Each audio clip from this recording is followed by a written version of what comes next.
আমরা দাঁড়িয়েছে আমাদের একটাই দাবি হচ্ছে আমরা প্রায় 3 থেকে 4টা বছর 3 থেকে 3.5 বছর ম্যাক্সিমাম 2.5 বছর সময় আমরা বিভিন্ন নির্ঘুম রাত অক্লান্ত পরিশ্রম পিলি রিটেন ভাইবা সর্বশেষ 2.5 থেকে 3টা বছরের ভিতর আমরা এত কষ্টের বিনিময়ে একটা সনদ অর্জন করছি এনটিএসসি সনদ 18তম সনদ।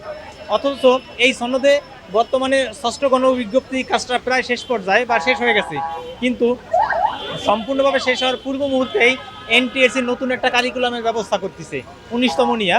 এদের একমাত্র কাজ, এরা কাজ করতে এমন করে যে নতুন করে যতটা ভ্যাকান্সি থাকবে ঠিক ওই কয়জন ব্যক্তিকে পাশ করাবে, সেই আলোকে তাদেরকে নিয়োগ প্রদান করবে। কিন্তু আমাদের প্রশ্ন এখানে, যদি তারা এই সিস্টেমটাই করে সেক্ষেত্রে আমরা যারা 18তম সনদ পেয়েছি, সনদের মেয়াদ 3 বছর, এই 3 বছরের ভিতর যদি আমরা কোথাও নিয়োগপ্রাপ্ত না হই তাহলে সেক্ষেত্রে আমাদের সনদের আর কোনো দাম থাকবে না, আমাদের সনদটা অ্যাজ এ পেপার হিসেবে কাউন্ট করা হবে।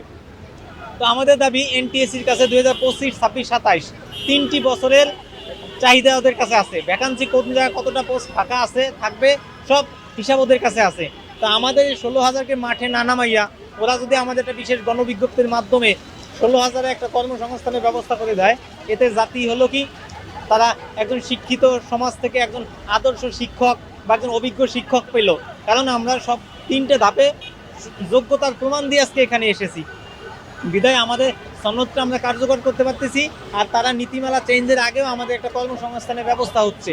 আর সর্বোপরি কথা হচ্ছে ভাই, চাকরি যেহেতু সবারই প্রয়োজন, আজকে আমরা এই চাকরিটা পাবো বা পেয়েছি এমন একটা রেকর্ড সবার মধ্যে জানা, বিদায় আমরা বিভিন্ন রকম সামাজিক, অর্থনৈতিক, পারিবারিক, মেন্টালি সব দিক থেকে আমরা বিভিন্ন পেশারের মধ্যে আছি। ইতোমধ্যে আমাদের অনেক একটা বোন মেঘনা রায়, সে ইতোমধ্যে সুইসাইড করেছে।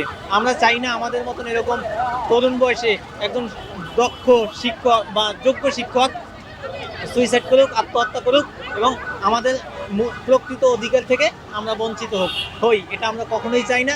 তাই আমাদের দাবি একটাই, 31শে ডিসেম্বর পর্যন্ত যে ভ্যাকান্সিগুলো এনটিএসসির কাছে আছে তার আলোকে একটা বিশেষ গণবিজ্ঞপ্তির ব্যবস্থা করুক, আমাদের 16,000-এর একটা নিয়োগের ব্যবস্থা করুক।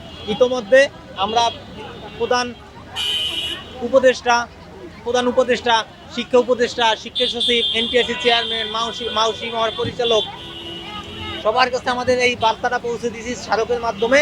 এবং আজকে আপনারাও জানেন সচিবালয় গিয়েছে, সচিবালয় শিক্ষা সচিব, শিক্ষা উপদেষ্টা দুইজনের সাথে আমাদের মিটিং হয়েছে। তারা আমাদের একটা আশ্বস্ত করেছে যে হ্যাঁ, আমরা 2025-এর 31শে ডিসেম্বর পর্যন্ত ভ্যাকান্সি নিয়ে আপনাদের একটা উপযুক্ত বা সম্মানের জায়গা বা একটা কর্মসংস্থানের ব্যবস্থা যাতে করে দিতে পারি, এটা বলে আমাদেরকে আশ্বস্ত করেছে। বিদায় আজকের জন্য আমরা এখানে আমাদের কর্মসংস্থান বা আমাদের সমাবেশ ইতি করতেছি। আল্লাহ হাফেজ।